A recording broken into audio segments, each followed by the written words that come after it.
안녕하세요. 저는 단단히 속아서 결혼을 했던 40대 여자입니다.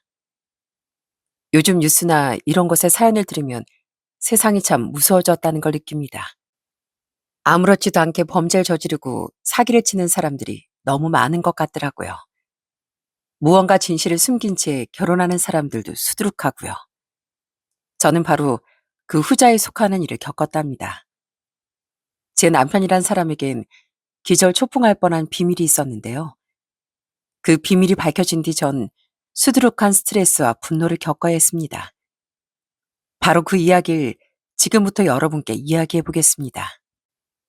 저는 4살 때 아빠가 돌아가셨어요. 엄마 혼자 절 힘들게 키워주셨지요. 엄마는 생계를 위해 외할머니가 운영하시던 기사식당에서 일하셨고, 제가 12살 때 외할머니가 돌아가신 후론 직접 그 식당을 운영하셨습니다. 메뉴도 늘리고 손맛도 좋으셨던 덕인지 엄마가 사장이 된 후 손님은 점점 더 늘어갔죠. 일주일에 하루만 쉬며 불철주야 일을 하신 엄마 덕에 전 부족함 없이 자라 대학생이 되고 무사히 졸업도 할 수 있었네요. 그리고 제가 취업한 해 엄만 엄청난 성과를 거두셨어요. 건물주 되신 거 축하드려요, 엄마. 고맙다, 우리 딸. 이게 다 네 덕분이야. 널 잘 키우겠다는 마음 아니었으면 엄마 이만큼 열심히 살지도 못했어. 바로 엄마 식당이 있던 2층짜리 건물을 아예 사셨던 겁니다. 서울도 아닌 수원에 그것도 고작 2층짜리 오래된 건물이 얼마나 대단한 거냐고 하실 수도 있어요. 하지만 나름 위치가 좋은 곳이었고 가난 속에서 자식을 홀로 키우기 시작한 엄마의 시작을 생각하면 정말 엄청난 결과였던 겁니다. 취업한 직장이 서울이었기에 전 하는 수 없이 서울에서 자취를 시작했어요. 수원 집에서 직장까지 거리가 왕복 4시간이라 너무 힘들었었거든요. 그렇게 일을 하다 전 30대 중반에 남편과 결혼을 약속했죠. 소개로 만난 남편은 저처럼 서울에서 일하던 직장인이었는데 착하고 저밖에 모르는 모습이 참 좋게 보였죠. 엄만 삭삭해 보이는 남편을 아주 마음에 들어 하셨습니다. 그리고 전 따로 인사드릴 시부모님이 없었어요. 남편은 저처럼 아버지가 안 계셨는데요. 남편이 어릴 적 병으로 세상을 떠나신 뒤 시모 혼자 남편과 남편의 여동생을 키우셨다고 하더라고요. 그런데 무슨 일인지 남편과 시누인 시모와 거의 연을 끊은 상태라고 하더라고요. 남편인 시모가 어차피 해외에 있어 볼 일도 없으니 신경 쓸 필요가 없다고 말했습니다. 시모와 연을 끊게 된 더 자세한 이유를 물었더니 남편은 곤란한 표정을 짓더라고요.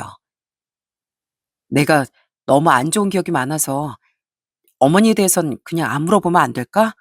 미안해. 정말 좋지 않은 사정이 있나 보다 싶더라고요. 그래서 전 그냥 더는 묻지 않았습니다.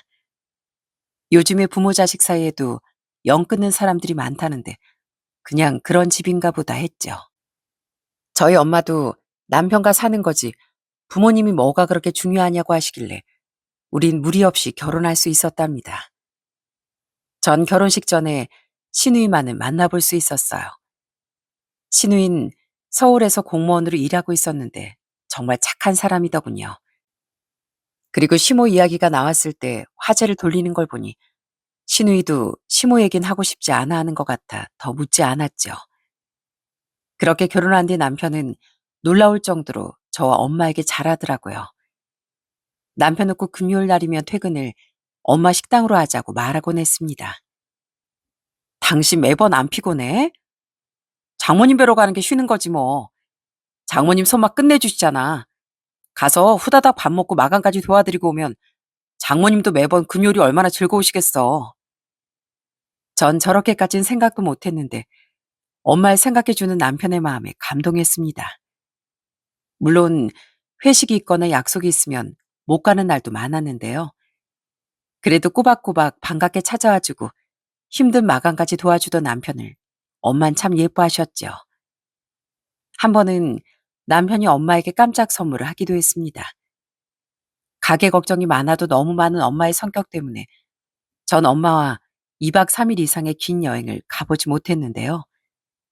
남편은 나중에 후회가 남을 거라며 무작정 동남아 휴양지 리조트부터 예약을 해버리더라고요. 그리고는 엄마에게 애교스런 억지를 쓰더군요. 동남아? 아휴, 너무 좋은데 가게를 어떻게 닷새나 쉬어. 안 돼요. 이거 특가로 예약한 거라 취소도 안 돼요. 땅바닥에 돈 버리는 거라니까요. 장모님 꿈이 그런 휴양지 리조트에 가보시는 거였다면서요. 장모님, 일도 좋지만 나중에 기억에 남는 건 행복한 추억이잖아요. 이렇게 여행도 제대로 못 가보시면 장모님도 집사람도 후회될 거예요. 그러니까 가요. 네? 그럼 가시는 거예요? 결국 남편 덕에 전 처음으로 엄마 긴 해외여행을 떠났습니다. 어찌나 좋아하시던지 난생 처음 수영복에 발튜브까지 하고 리조트 수영장에서 헤엄치던 엄마의 해맑은 웃음이 아직도 기억이 나네요. 그렇게 엄마에게 잘해준 남편은 집에서도 제게 참 자상했기에 전 결혼한 지 1년 뒤부터 시작된 분노와 스트레스를 어떻게든 참으려고 노력했던 겁니다. 첫 번째 결혼 기념일이 지난 지 얼마 안 됐던 날 사건이 시작됐네요. 당시 전 임신 5개월 차였는데요. 한참 입덧으로 고생하다 끝난 지 얼마 안 된 시기에 회사까지 출퇴근하느라 스트레스가 심했습니다. 병원에서도 스트레스가 심하니 최대한 안정을 취하라고 말해주었죠. 그런데 그날 제 스트레스를 최고치에 올려놓을 인물이 갑자기 등장을 했습니다. 여보, 나 왔어. 그리고 인사해. 우리 어머니셔. 뭐?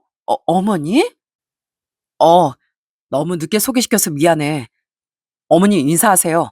저희 집사람이에요. 저는 남편보다 먼저 퇴근한 뒤 저녁을 차리고 있었습니다. 그런데 음식을 거의 다 차렸을 때 남편이 퇴근하고 집에 왔더라고요. 그런데 남편은 혼자가 아니었습니다. 아주 화려한 옷차림의 아줌마가 함께 저희 집에 왔더라고요. 그 사람이 바로 시모라는 이야기를 듣고 전 두 눈이 휘둥그레졌습니다. 시모는 그런 저와 달리 눈물을 글썽이며 저를 한 번 꼭 안았어요. 아이고, 네가 내 며느리니? 착하게도 생겼다. 안녕하세요. 그래. 그나저나 내가 잠깐 들어가 있어서 결혼식 때 혼주석에도 못 앉고 정말 미안하구나. 들어가 있어요? 전 시모의 말에 반문했습니다. 잠깐 들어갔었다길래 전 해외에 들어가 있었다는 얘기인가 싶었어요. 그런데 그게 아니더군요. 진실을 듣고 전 정말 경악을 하고 말았죠. 세호가 말 안 했니? 나 교도소 들어가 있었어. 근데 오해하지 마라. 난 진짜 억울하게 들어갔던 거야. 완전 누명을 써서. 입이 떡 벌어졌습니다. 이게 무슨 자다가 봉창 두드리는 소리인가 싶었죠. 시모는 외국에 있었던 게 아니라 사기절도에 교도소에 있었다는 겁니다. 그래서 남편을 쳐다봤더니 남편은 멋쩍은 표정을 지으며 변명을 하더라고요. 맞아. 우리 어머니 진짜 누명 쓴 거야. 이 목 같은 나란 돈만 있으면 다 해결되지만 돈 없는 사람은 누명 같은 거나 쓰고 억울하게 사는 거라고. 우리 어머니 진짜 나쁜 분 아니야. 아, 그래. 그렇다 쳐. 근데 그렇게 떳떳하면 왜 나한테 말을 안 했어? 어머니하고 연을 끊고 산다며. 외국에 계신다며. 아니, 내가 솔직하게 말했으면 당신 날 다르게 볼까 봐 그랬지. 나랑 결혼 안 할까 봐. 미안해. 당신을 너무 놓치기 싫었어. 근데 우리 어머니 진짜로 나쁜 분 아니야. 믿어줘. 우리 어머니 평생 이 일 저 일 안 해본 거 없이 힘들게 나랑 동생을 키워주신 분이야. 이번엔 지인을 잘못 사귀어서 정말 억울한 일 당하신 것뿐이야. 그렇게 사이가 안 좋다고 하더니 남편은 시모와 사이가 정말 좋아 보였습니다. 남편은 시모가 얼마나 좋은 분인지 아주 침을 튀겨가며 어필하더라고요. 하도 기가 막혀서 말문이 막힌 제게 시모는 눈물을 닦으며 또 황당한 말을 하더군요. 근데 내 방은 어디니? 네? 어머니 방이라뇨? 세호가 나 여기 살아도 된다던데 어디 나 저기 있으면 되니?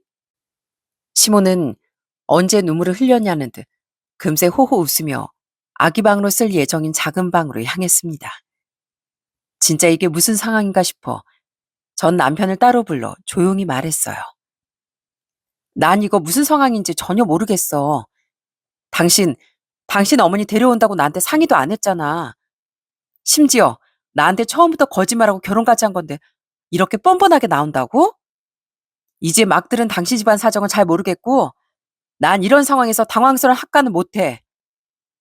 그럼 어떡해. 우리 어머니 서울 살고 싶어 하시는데 어머님은 뭐 갈 곳도 없으셔? 화성에 집이 있으시긴 한데 어머니 집 근처가 대부분 허허벌판이라 별로 안 좋아하셔. 어머니 차도 없으시단 말이야. 대중교통 타고 서울 자주 나오려면 오래 걸리고.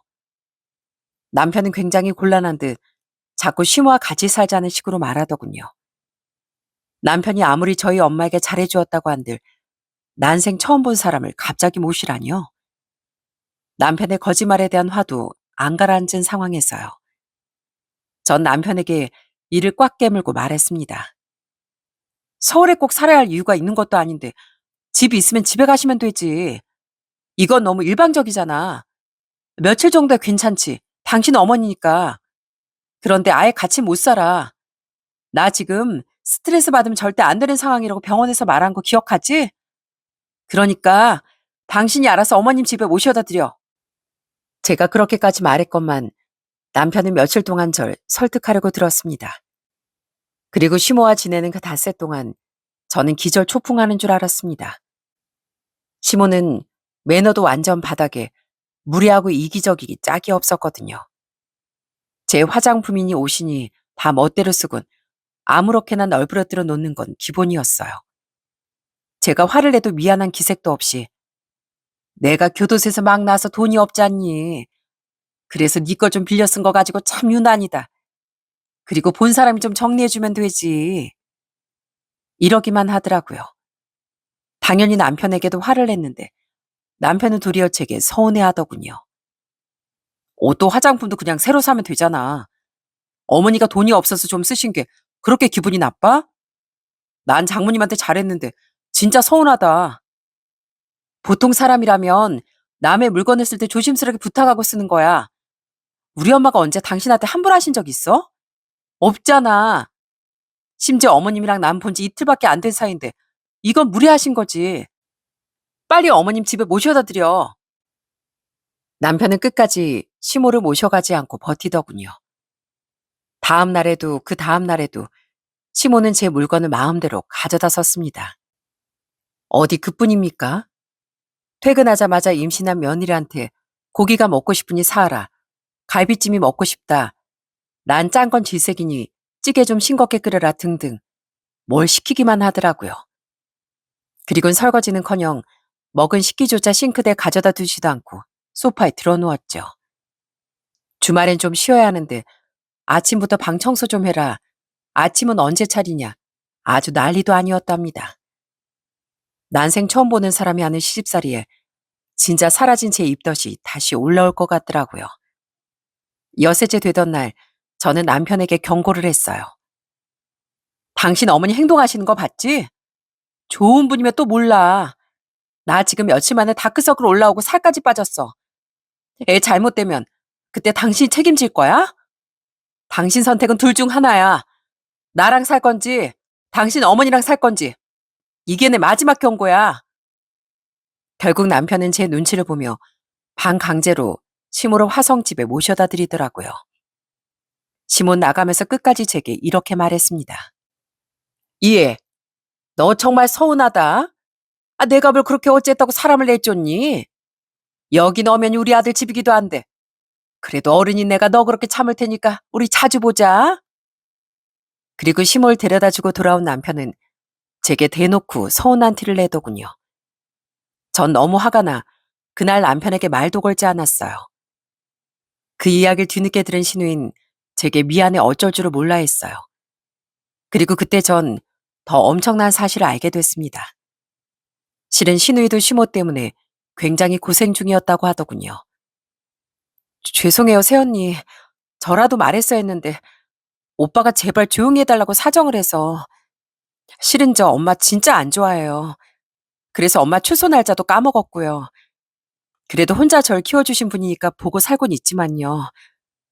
오빤 그래도 키워주신 분이라고 잘 챙기려고 하는데 전 엄마 때문에 아직 대출 빚까지 갖고 있거든요. 대출이요? 네, 공무원은 대출이 잘 나오는 편이니까 대출 받아서 돈 빌려주면 매달 이자를 준다고 했었어요. 무슨 식당을 차리고 싶다고요. 그래도 엄마인데 설마 거짓말하겠나 싶어서 빌려줬더니 식당을 차리긴커녕 그 돈으로 고급 외제차를 사더라고요. 약속한 이자도 안 주고 결국 그 차는 엄마가 사고 내서 폐차했어요. 그래서 저 여태 연애할 생각도 못하고 힘들게 돈만 갚으면서 살았어요. 진우인 진즉 말 못해 미안하다며 고개를 들지 못하더라고요. 아, 이거 진짜 사기당한 기분이었답니다. 누명을 써서 교도소에 간 거라는 심오한 남편의 말도 도무지 믿어지지 않았고요. 그런데 시몬을 내보낸다고 끝이 아니었더군요. 이후 시몬 저희 집에 거의 2주에 한 번씩 와서 밥을 얻어먹고 시간을 보내다 갔습니다. 너무 스트레스였어요. 게다가 더 큰 문제는 시모에게 도벽이 있었다는 거예요. 처음에 몰랐는데 시몬 제 등산복이니 등산화니 명품 가방에 나중엔 엄마가 선물해 주신 목걸이까지 가져갔더라고요. 제가 화를 내면 뻔뻔하게도 그냥 빌린 건데 유난이라고 제게 말하면서요. 결국 제가 절도로 신고한다고 난리를 치니 남편이 또 화를 내더라고요. 내가 장모님한테 얼마나 잘했어. 우리 어머니가 그냥 달라고 한 것도 아니고 당신 다시 어머니 집 가서 족족 다 가져오잖아. 그럼 된 거지. 어머니가 정가절에 취직이 안 돼서 당신 걸 좀 빌리시는 건데 그거 좀 이해해주면 안 돼? 참는 것도 정도가 있는 거지. 그렇게 소중한 어머니면 나랑 관계가 또 틀어지지 않게 알아서 어머니 행동을 막았어야지. 당신 자꾸 우리 엄마 운운하는데 나한테 이러려고 1년 동안 우리 엄마한테 잘해준 거야? 지금 완전 그걸 무기로 사용하려고 하잖아. 그런 게 아니라 내가 한 만큼 당신도 우리 어머니한테 잘해달라는 거지. 잘하고 싶어야 잘하지. 계속 이러시는데도 당신 따라서 뱉고 사는 거 그게 내 최선이야. 그 와중에 시모도 오히려 절 쪼잔한 사람으로 몰아갔습니다. 내 친구 딸 결혼식이 있어서 좀 쓴 건데 넌 뭘 그렇게 정색을 하니? 너 좀 추접한 거 아니냐? 나 같으면 그냥 쓰라고 하겠다. 사사건거 그걸 다 도로 가져가? 이 목걸이 저희 엄마가 저 취업했을 때 선물로 주신 거예요. 그걸 말도 없이 가져가시면 어떡해요? 저 지금 온 힘을 다해서 참고 있는데요. 다음엔 정말 신고할 거예요. 빈말 아니에요. 어머님이 이게 절도가 아니라고 하시는데 제가 보기엔 절도가 맞거든요. 저 다음엔 정말 안 참습니다. 과거 엄마에게 잘했던 남편을 생각해 이악 물고 신고는 안 했지만 너무 스트레스를 받더군요. 시모도 싫었지만 자꾸 제가 이해해주기만 바라는 남편도 정말 달리 보였고요. 중간에 남편이 시모를 인사시키고 싶어해 엄마 시모는 뒤늦은 상견례도 했었어요. 엄마도 저처럼 적잖이 당황하셨는데 그래도 다행히 분위기는 나쁘지 않았습니다. 두 분 다 남편 없이 자식을 키웠다는 공통점이 있었고 시모가 엄마를 많이 띄워줬었거든요. 우리 세호가 그러는데 혼자 기사식당 하면서 건물까지 사셨다면서요. 정말 대단하십니다. 같은 여자로서 정말 존경스럽습니다. 멋지세요. 저도 그렇게 멋지게 살고 싶었는데 말도 안 되는 누명을 써서 감옥이나 다녀오고 정말 부끄럽습니다. 그 와중에 시몬 자신은 누명을 쓴 거라는 말을 굳이 보태더라고요. 전 누명이란 말을 믿지 않았지만요. 문제는 그 이유였습니다. 출소 후 한 1년을 놀았던 시몬, 어느 날 저희 엄마를 찾아가 취업을 부탁했다고 하더라고요. 그래서 정말 어머님을 채용하셨다고요? 엄마, 전 불안해요. 어머니 못 믿겠어요. 안 사더니 화상연필 수원이라 출퇴근도 그렇게 오래 안 걸린다면서 간곡히 부탁하더구나. 저도 자식들한테 치면 안 되게 땀 흘리면서 열심히 일하고 싶어요. 근데 정가 때문인지 써주는 것도 없고 저 시켜만 주시면 정말 열심히 할게요. 제발 부탁드려요. 오죽 취직이 안 됐으면 내가 여기까지 왔을까요? 막 이렇게 울먹이면서 말이야. 마침 여사님 한 분이 그만둬서 사람을 구하고 있긴 했거든. 근데 솔직히 나도 너한테 들은 게 있으니까 선뜻 채용하지 못했지. 정가도 있는 분이라 문제가 생길지도 모른다고 생각했고. 엄마도 처음부터 시모를 고용하기로 마음먹은 건 아니라고 하시더군요. 하지만 거절하면 괜히 저에게 못되게 할까봐 걱정도 됐고, 무엇보다 다음 날부터 시모가 매일같이 찾아와 시키지도 않은 일을 자진해서 했다고 하더라고요. 혼자 자기 앞치마까지 들고 와선 손님이 부르면 네, 제가 갈게요 하고 쪼르르 달려가고 다 먹은 테일부도 얼른 가서 치우시더구나. 내가 하지 마시라고 해도 아니에요. 저 잘할 수 있어요. 이러면서 막무가내로 말이다. 바쁜데 계속 옥신각신 하기도 힘들고 계속 그러실 것 같아서 솔직히 좀 어거지로 채용한 것도 없지 않지. 그래도 안서방이 나한테 오죽 잘했니? 기왕 이렇게 된 거 안서방 봐서 월급도 넉넉히 드리고 잘 지내보려고. 아이 설마 사돈한테 실수해서 아들 얼굴에 먹칠하진 않겠지. 결국 엄만 저와 남편을 생각해 시모를 채용하신 거더군요. 그 뒤 솔직히 너무 걱정됐는데요. 엄만 시모가 생각보다 열심히 하시는 것 같다며 제게 걱정을 놓으라고 하시더군요. 하지만 아니나 다를까 처음에만 열심히 하는 척하던 시몬 점점 엄마의 골칫거리가 되어갔어요. 점점 엄마의 사돈이라는 점을 이용해 다른 직원들에게 일을 시키고 야, 너 하며 갑질하다 말다툼이 일어난 게 수십 번이었다더라고요. 또 언젠 일한 지 얼마 안 됐던 아줌마에게 50만 원을 빌리곤 갚는다 하며 갚지 않다가 또 소란이 일어났다고 합니다. 보다 못한 엄마가 돈을 안 갚으면 월급을 최저임금으로 깎아버리겠다는 강수를 두니 그제야 시몬은 투덜대며 돈을 갚았다고 합니다. 그랬으니 엄만 참다 시모에게 화를 내고 다른 직원들 편을 계속 들 수밖에 없으셨는데요. 기가 막혔던 건 남편이 그런 엄마에게 서운해했다는 거예요. 장모님, 저희 어머니가 그러는 게 가게에서 맨날 다른 사람들 편만 들면서 어머니한테 뭐라고 하신다면서요? 저희 어머니가 교도소 다녀왔다고 무시하는 겁니까? 어머니한테 들어보니까 그 아줌마들이 먼저 어머니 싫어하는 것 같아서 약 올라서 좀 시비 거신 거래요. 근데 가족이면서 장모님은 맨날 그 아줌마들 편만 든다고 엄청 서운해하면서 우셨어요. 심지어 사정이 안 돼서 돈을 못 갚은 건데 다른 아줌마 돈 안 갚으면 월급을 깎는다고까지 하셨다면서요? 어떻게 그러실 수가 있어요? 자네도 갈수록 이상해지는구만. 나랑 가족이라고 여사님들한테 야, 너 하고 사장도 아니면서 이거 해라 저거 해라. 배고프니까 자기 밥도 좀 차려라. 그렇게 명령하는 게 잘하는 거야 그럼? 그러니까 다른 여사님들이 싫어하는 거지. 그리고 월급도 그래. 내가 가족이라고 좀 넉넉히 챙겨드렸는데 그 여사님한테 월급이 적어서 생활비 한다고 좀 빌려달라고 했대. 그럼 내가 뭐가 되나? 나한테 맨날 서운하도 가는 사돈이나 자네나. 정말 뻔뻔하구만. 당신, 엄마가 오죽하시면 당신한테 화를 냈겠어? 나도 이제 정말 어머님 지긋지긋해. 툭 하면 번 돈은 다 어디다 쓰시고 나한테 돈 보내달라 뭐 사달라 여행 보내달라. 거기다 우리 엄마 가게에서도 맨날 소란 피우시고 당신 왜 그것도 이해 못해주냐고 징징대고. 아무리 가족이라도 무조건 이해해줄 수는 없는 거야. 제발 정신 좀 차려. 그렇게 시모가 엄마 가게에서 일한 지 2년이 지났습니다. 전 엄마 속을 다 뒤집어 놓는 시모가 너무 싫었어요. 그리고 그런 시모에게 그래도 제가 잘하길 바라던 남편도 지긋지긋했고요. 늘 요구만 하고 엄마에게 서운하다며 하소연하는 시모에게 참지 못하고 일침한 것도 여러 번이었습니다. 저희 엄마가 오죽 힘드셨으면 그만두셔달라고 부탁까지 하셨겠어요. 근데 어머님이 엄마 가게 아니면 갈 곳 없다고 애원하셨다면서요. 그럼 다른 아줌마들이랑 잘 좀 지내실 것이지. 왜 자꾸 말도 안 되는 갑질을 하고 어떻게든 일 떠넘기려고 하면서 문제 일으키시냐고요.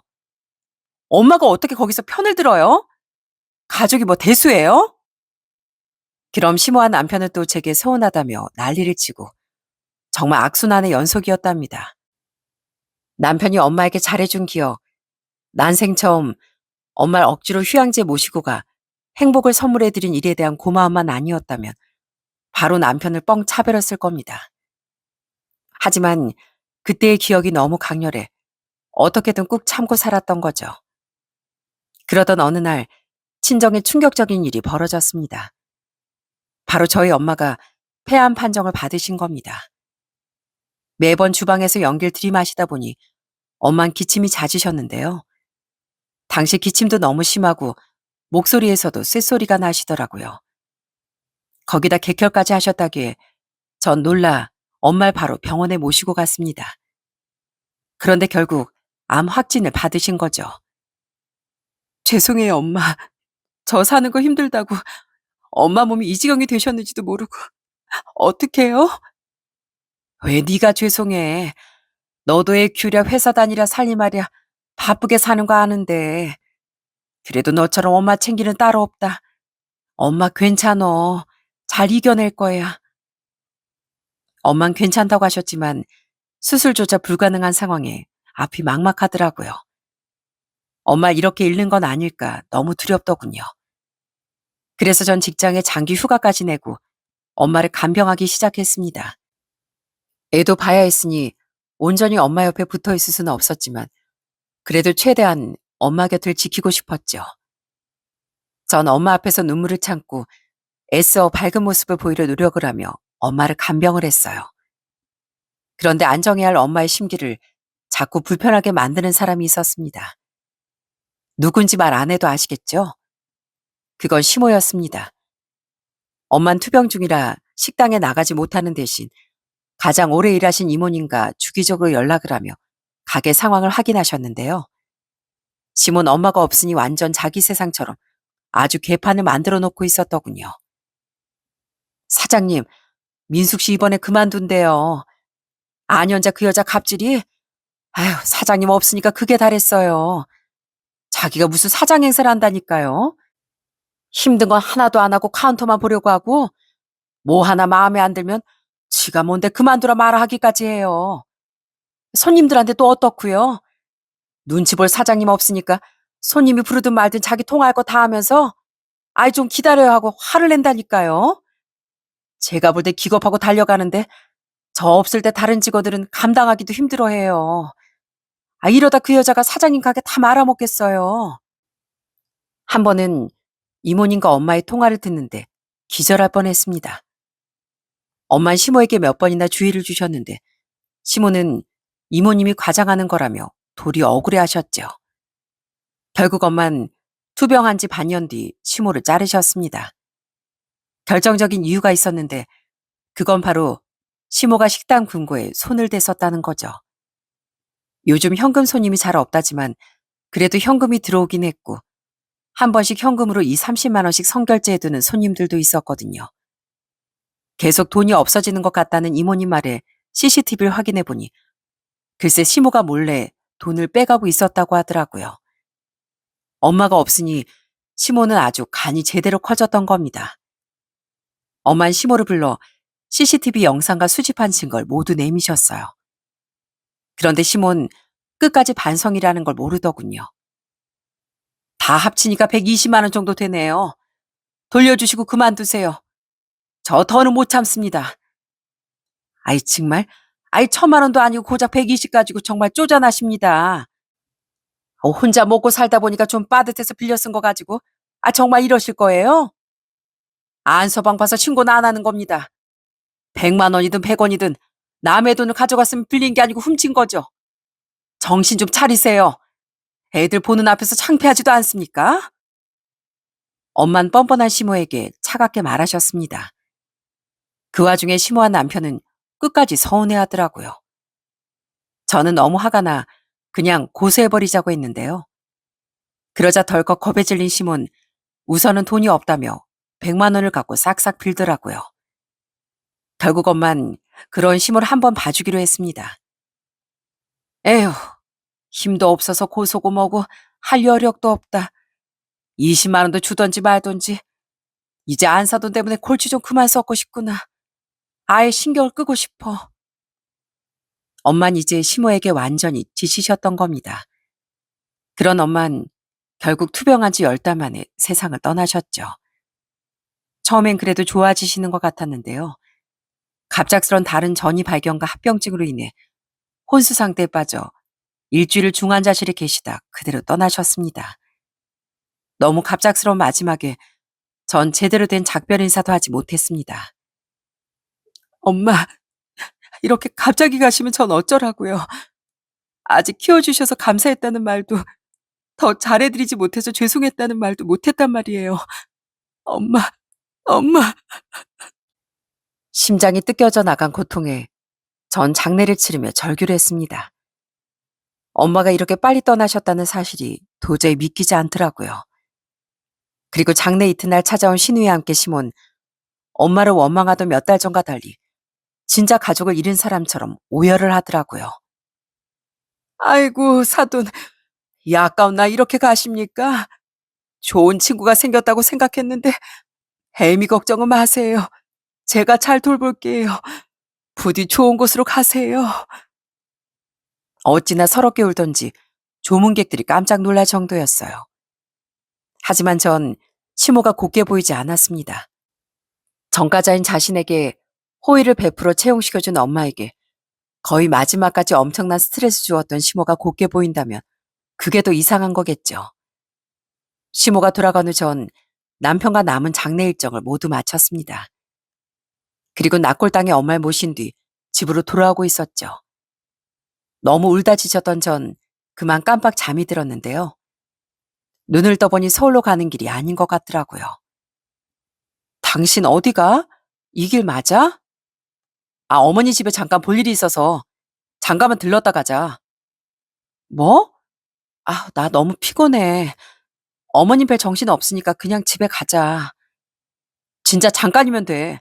중요한 일이야. 대뜸 심을 보러 간다니 벌써부터 머리가 지끈거렸습니다. 정말 가기 싫었는데 운전대를 잡고 있던 남편이 간다고 하니 억지로 말릴 수도 없었고요. 그렇게 시모 집에 도착했더니 시모는 잔뜩 차려입고 화장까지 한 채 짐가방 하나를 들고 뒷좌석에 올라타더군요. 그리곤 밝은 목소리에 어울리지 않는 형식적인 안부 인사를 하더라고요. 왔니? 애미야, 많이 힘들었지? 내가 네 걱정에 잠을 못 잤다. 아, 네. 근데 무슨 일이세요? 여보, 어머님 뭐 어디에 모셔다 드려야 되는 거야? 그러려고 왔어? 어머님 어디 가세요? 전 그게 뭐든 용건을 빠르게 해치우고 빨리 집에 가고 싶었습니다. 하지만 시모의 대답에 어이가 가출하고 말았죠. 어? 아, 어디 가긴 너희 집에 가지. 네? 뭐라고요? 당신 이것도 뭐야? 순간 시모를 처음 만난 날이 불길하게 떠오르더군요. 전 아직 주차한 상태로 운전석에 앉아있던 남편을 싸늘하게 불렀습니다. 남편은 제 눈을 피하며 주저리 헛소리를 늘어놓더라고요. 아니, 내가 생각을 좀 해봤거든.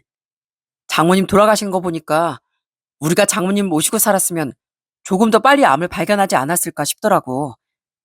내가 그동안 부모님의 소중함을 절실히 느끼지 못했던 것 같아서 그래서 이제부터 우리 어머니라도 잘 챙기고 싶어. 그래서 내가 어머니한테 그냥 같이 살자고 말씀드렸어. 뭐? 또 나한테 한마디 말도 없이? 당신 어차피 장례 치른다고 정신도 없었잖아. 당신이 별로 안 좋아할 거라고 생각은 했는데 이제 우리 어머니가 당신한테 남은 유일한 부모님이잖아. 우리 어머니한테까지 나중에 후회하지 말고 우리 계실 때 잘 챙겨드리자고. 어? 요즘 어른들 뇌출혈, 심장마비 이런 거 많이 온다는데 나 불안해서 안 되겠어. 그래, 애미야. 너한테 부모님 이제 나뿐이잖니. 아, 솔직히 너 그동안 나한테 며느리 노릇 제대로 한 것도 없지 않니? 오늘부터 날 그냥 엄마라고 생각하고 네가 며느리 노릇 좀 해라. 나도 널 딸처럼 생각하고 잘해줄 테니까. 거기다 시모까지 말 같지도 않은 소리를 하는데 전 인내심이 바닥나 버렸습니다. 저는 시모고 뭐고 마구 내지르기 시작했어요. 뭔 말 같지도 않은 소리라고 자빠졌어요, 지금. 어머님이 절 키우셨어요? 무슨 노릇을 하라는 거예요? 엄마 가게에서 일하면서 가게 말아먹으려고 하고 돈까지 훔친 사람이. 뭐라고? 예, 나니 시엠이야. 너 무슨 말을 지금?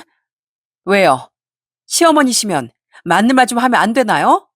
맞잖아요, 제 말. 거기다 제 물건도 맨날 훔치고 양심 없고 뻔뻔하고. 누명은 무슨 손버릇 더러운 거 보면 누가 봐도 딱 정가제인 걸 알겠구만. 어디서 거짓말이에요? 부모 같은 소리 하고 있네. 아줌마, 난 세상에서 제일 싫어하는 사람이 바로 아줌마예요. 그러니까 나한테 그 어떤 것도 바라지 말고 내 집에 들어올 생각 꿈도 꾸지 말아요. 그리고 어디 시장이라도 가서 염치라는 걸 좀 사다 끼우세요. 이성의 끈을 놓아버린 절 보며 시몬 입을 떡 벌렸습니다. 남편도 당황해서 제게 언성을 높였지만 전 그놈의 입까지 바로 막아버렸죠. 당신 듣자 하니까 우리 어머니한테 무슨 말버릇이야? 그 입 다물어. 어른도 어른 나름이지. 맨날 남의 물건 훔치기만 하는 사람한테 내가 무슨 버릇을 지켜야 하는데? 당신이 우리 엄마한테 잘해준 거? 고마워. 근데 딱 1년만 고마웠고 나머지 4년은 당신도 아주 최악이었어. 그나마 그 1년 잘해서 이만큼 내가 참아준 줄 알아. 당신 엄마 집에 모시고 오기만 해봐. 바로 이혼이야. 저는 남편에게 윽박지르며 아이를 데리고 차에서 내렸습니다. 그리고 남편의 차를 발로 뻥 차버린 뒤 택시를 잡아 집으로 돌아왔죠. 그날 남편은 결국 혼자 집에 돌아왔더라고요. 그리고 아까의 기세는 어디 가고 저 자세로 나오더라고요. 여보, 나 왔어. 생각해보니까 내가 생각이 좀 짧았던 것 같아. 어머니 다시 집에 데려다 드렸으니까 화 풀어. 어? 저는 그런 남편과 말도 하고 싶지 않아 그냥 무시해버렸습니다. 그리고 3일 뒤 신우이가 제게 잠깐 보자고 연락을 해오더군요. 그리고 그날 신우에게 저는 몰랐던 또 다른 진실을 듣게 됐습니다. 새언니, 사실 제가 들을 말이 있어서 보자고 했어요. 우선 저희 엄마요. 교도소 갔던 거 이번이 처음이 아니었어요. 저희 엄마 절도랑 사기로 전과가 3개나 있는 사람이었거든요. 저는 새언니가 알고 있는 줄 알았는데 얼마 전에 엄마한테 들어봤더니 아니더라고요. 저는 전과 3개다 오빠가 언니한테 말한 줄 알았거든요. 그러면서 누명을 썼다는 말도 안 되는 거짓말을 했다고요? 진짜 할 말이 없네요. 그리고 이걸 꼭 말씀드려야 할 것 같아서 왔는데요. 엄마가 새언니네 어머니 식당을 노리고 있는 것 같아요. 그건 또 무슨 말이에요? 전과 3범도 모자라 저희 엄마 식당까지 노렸다니 정말 어이가 없더라고요. 신우인 고개를 떨구며 남편과 시모의 헛된 망상에 대해 말해주더라고요. 엄마가 장례식장에서 돌아오는 내내 그 기사식당 자기가 운영할 거라고 엄청 떠들었어요. 저랑 엄마 장례식장 앞까지 배웅해주면서 오빠가 들떠서 일했거든요. 이제 언니네 엄마 돌아가셨으니까 건물은 오빠 거라고요. 기사식당 엄마가 운영하게 하고 2층 상가 월세 따박따박 받아서 제 빚도 다 갚아줄 거라고 했어요. 엄마 때문에 생긴 제 빚이요. 이제 오빠만 믿고 아무 걱정하지 말라는데 이거 새언니도 아는 얘기냐고 물으니까 굳이 뭘 묻냐고 하더라고요. 부부면 재산도 다 공동의 몫이라면서요. 이제 알겠더군요. 남편이 금세 태도를 굽히고 제게 사과한 이유를 말이죠. 남편은 어떻게든 저를 붙잡아 했기에 바로 저 자세로 나왔던 겁니다. 엄마가 남겨준 유산은 제 특유 재산인데 김칫국도 그런 김칫국이 없었죠. 신우인 자기 가족들 때문에 미안하다며 제게 사과를 했습니다. 그래도 절 생각해준 마음이 고마워 저는 고맙다고 하곤 집으로 돌아왔죠. 네, 거기 부동산이죠? 그 1층에 사람 많은 기사식당 있는 2층짜리 건물 있잖아요. 네네. 거기 혹시 시세가 어떻게 되죠? 그런데 제가 들어오는 소리를 못 들었는지 남편은 누군가 정신없이 통화를 하고 있더군요. 그것도 아주 기분 좋은 목소리로요. 정말요? 생각보다 수원이 건물값이 꽤 나가네요. 네, 감사합니다. 남편이 말한 건물이 어디였겠습니까? 남편은 저 모르게 부동산에 전화해 자신이 침 흘리고 있던 엄마 건물의 시세를 물었던 겁니다. 저는 그런 남편을 향해 마침 가방에 가지고 있던 서류를 던져버렸어요. 헛짓거리 하고 있네. 야, 이거나 받아. 깜짝이야. 여보, 언제 왔어? 화들짝 놀라며 서류를 살펴본 남편의 표정은 점점 굳어가고 있었습니다. 왜냐하면 그건 이혼 서류였거든요. 저는 남편이 시모를 집에 또 들이러 간 그날 바로 이혼을 결심했었어요. 그래서 그 며칠간 이혼을 준비하고 신우를 만나고 들어오는 길에 변호사도 만나고 왔던 겁니다. 전 얼빠진 표정의 그놈에게 소리를 쳤어요. 그동안 아주 지겨웠고 앞으로는 제발 보지 말자. 당신도 당신 엄마도. 난 당신랑 이제 1분 1초도 살기 싫으니까 헤어져. 아니 여보, 어머니 일은 내가 며칠 전에 사과했었잖아. 당신 지금 장모님으로 제정신이 아닌 것 같아. 아니? 난 아주 또렷한 제정신이야. 내가 전에도 말했지? 지난 4년 아주 최악이었다고. 그 뻔뻔한 당신 엄마 편들면서 날 괴롭게 하고 우리 엄마한테도 실망만 안긴 당신. 난 이제 남편으로 생각도 안 해. 아, 근데 그동안 내가 받은 고통에 비하면 그냥 이혼서는 좀 약한 것 같거든? 그래서 내가 선물 하나 더 준비했는데 들어볼래? 저는 현실을 부정하려던 그놈에게 더 큰 충격을 안겨줬습니다. 제가 아까 전 변호사를 만나고 왔다고 말씀드렸잖아요. 이혼뿐 아니라 전 한 가지 더 용건이 있었던 겁니다. 우리 엄마 재산의 요만큼의 지분도 자격도 없는 당신이랑 당신 엄마가 엄마 건물에 군침 흘리고 있는 것 같더라? 아까 당신 통화하는 것만 들어도 알겠던데. 아, 여보, 그건 어차피 모든 건 부부 공동 재산이잖아. 내가 관리할 건물 시세가 어떤지 궁금해서 알아만 본 거야. 진짜야. 공동 재산 같은 소리 하고 있네. 그건 내 앞으로 된 특유 재산이야, 이 한심한 인간아. 당신 엄만 뻔뻔하게 우리 엄마 식당에 군침 흘리고 있는 것 같던데 그런 당신 엄마도 당신도 너무 괘씸해서 참을 수가 없더라. 내가 진짜 이렇게까지는 안 하려고 했는데 헛물켜면서 내 분노를 터뜨린 건 당신하고 당신 엄마야. 나 아까 변호사 만나고 왔거든. 나 당신 엄마 고소할 거야. 우리 엄마 식당 돈 훔친 거 업무상 횡령 절도로 고소할 거라고. 전 엄마가 한번 넘어가줬던 심을 고소하기로 결심한 겁니다. 저희 엄마가 그냥 넘어가줬다고 한들 그동안 당한 것도 그렇고 끝까지 우리 모녀 우습게 본 그들을 그렇게라도 응징하고 싶었거든요. 그렇게 자기 어머니를 아꼈던 남편은 경악을 하더라고요. 그런 게 어딨어. 장모님은 돌아가셨잖아. 그리고 어머닌 다는 못해도 100만 원이나 갚았는데 어떻게 신고가 돼. 피해자는 우리 엄마지만 엄마가 돌아가셨더라도 상속인이 고소할 수 있대. 내가 다 확인하고 왔어. 돈도 다 갚은 것도 아니고 설사 다 갚았다고 해도 고소도 처벌도 가능하다더라. 소액이어도 충분히 처벌받을 수도 있대. 그동안 내가 참고 또 참았는데 이젠 도저히 안 되겠어. 그러니까 당신은 이혼 준비하고 당신 엄마한테 쇠고랑 다시 잘 가고 나라고 해. 여보, 제발 이러지 마. 어? 우리 어머니 정가자잖아. 그거 완전 불리하게 작용할 거란 말이야. 그게 무서웠으면 애초에 훔치지 말았어야지. 남편은 싹싹 빌었지만 저는 그런 남편을 집에서 내쫓아 버렸습니다. 그리고 으름장을 놓은 대로 정말 시모를 고소해버렸죠. 그러자 완전히 뒤집어진 시모가 남편과 함께 집 앞으로 달려와 애걸복걸하고 난리가 났더군요. 애미야, 아휴, 이혼할 때 하더라도 이러는 게 어딨니? 어? 그때 봐주기로 했잖아. 내가 20만 원도 마저 갚으마. 어? 내가 좀 알아보니까 소액이라도 정가가 있어서 나 또 실형 살 수도 있대. 그냥 좀 빌렸다가 갚으려고 한 건데 너 정말 이럴 거야? 아줌마, 아줌마 국어 공부부터 다시 하세요.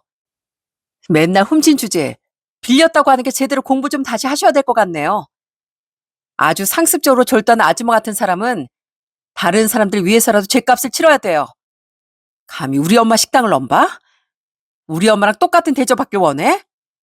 아줌마랑 아줌마 아들 같은 뻔뻔한 사람들은 제대로 쓴맛을 좀 봐야 돼요.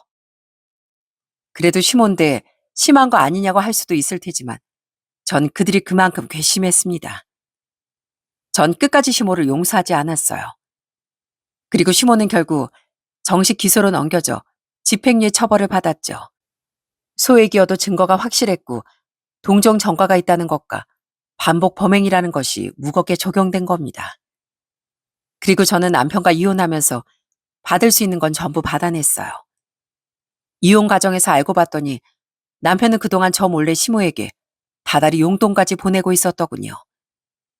전 그 돈도 계좌 흐름까지 다 잡아내 재산 분할에 반영을 시켰고요. 시모가 전과자인 걸 숨긴 채 결혼을 밀어붙였던 점, 시모 때문에 저 엄마가 시달리며 겪어야 했던 스트레스는 위자료로 따로 끝까지 물고 늘어졌습니다. 결국 재산 분할은 제가 아주 유리하게 정리했고 아이의 양육권도 제가 가져왔죠. 그 와중에 남편은 변호사까지 선임해 어떻게든 엄마 건물에 대한 지분을 받아내고 싶어 하더라고요. 하지만 그건 다 헛수고였고 그놈이 가져갈 건 아무것도 없었습니다. 그렇게 전 그 지긋지긋한 모자와 작별할 수 있었네요. 그렇게 이혼한 뒤 전 회사에 아예 사표를 냈습니다. 그리고 수원의 엄마 집으로 들어가 엄마의 가게를 물려받았죠. 엄마가 평생 일구신 그 가게를 정리하거나 남의 손에 맡기기 싫더라고요. 어릴 적부터 엄마 가게를 제 집 드나들듯 했고 성인이 된 후엔 일도 자주 도왔던 덕에 가게를 이어받는 건 어렵지 않았습니다. 오래 일하신 이모님 한 분도 절 많이 도와주셨고요. 그렇게 전 외할머니 엄마를 이어 3대째 기사식당을 잘 운영하고 있답니다. 두 분처럼 저도 이곳에서 열심히 일해 저희 아들을 잘 키워내려고요.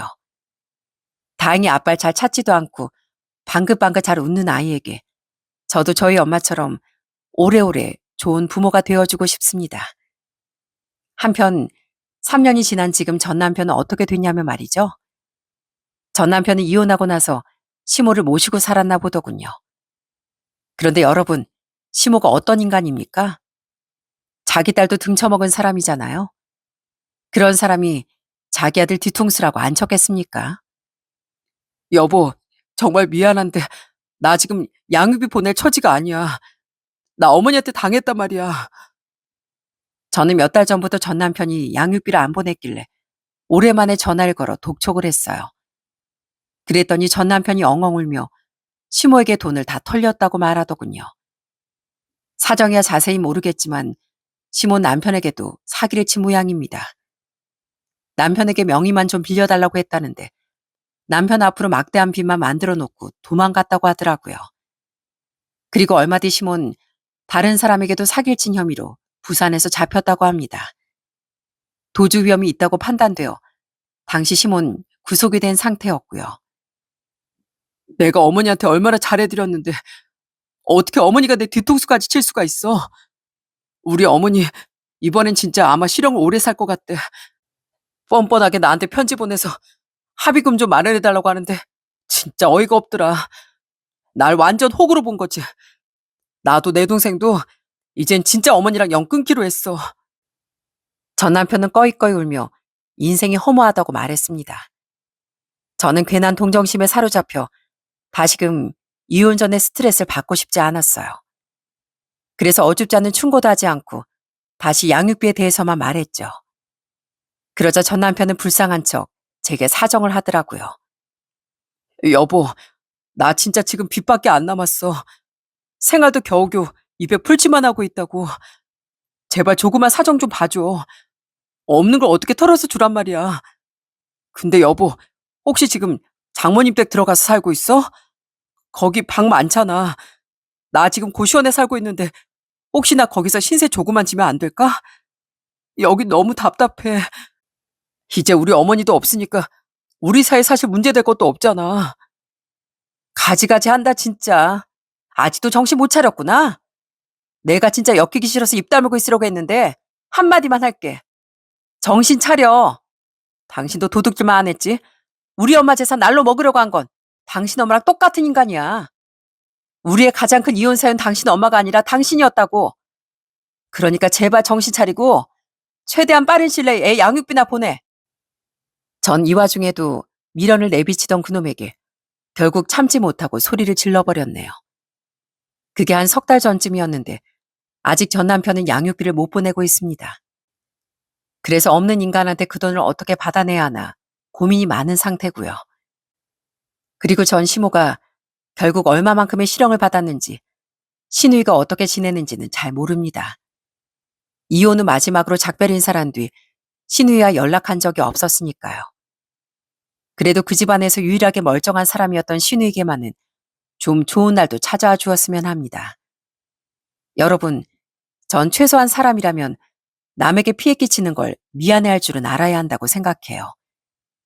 기본적인 도덕성을 갖춘 사람만이 평범하고 행복하게 이 세상을 더불어 살아갈 자격이 있다고 생각합니다. 그 중요한 자격을 내다버린 사람이 세상에서 외면받는 건 당연한 이치인 것 같고요. 범죄를 저지르든 자기 욕심으로 배우자가 고통받든 말든 희생을 강요하든 다 똑같이 말입니다. 그런 의미에서 전 남편과 시모의 최후는 예정된 나락이었던 것 같습니다. 전 더더욱 그들 같은 사람이 되지 않도록 더 노력하며 살아가려고요. 제 사연은 여기까지입니다. 중간에 멈추지 않고 제 이야기 끝까지 들어주셔서 감사드려요. 여러분께 항상 행복이 가득하시길 빌며 전 여기서 이만 인사드리겠습니다.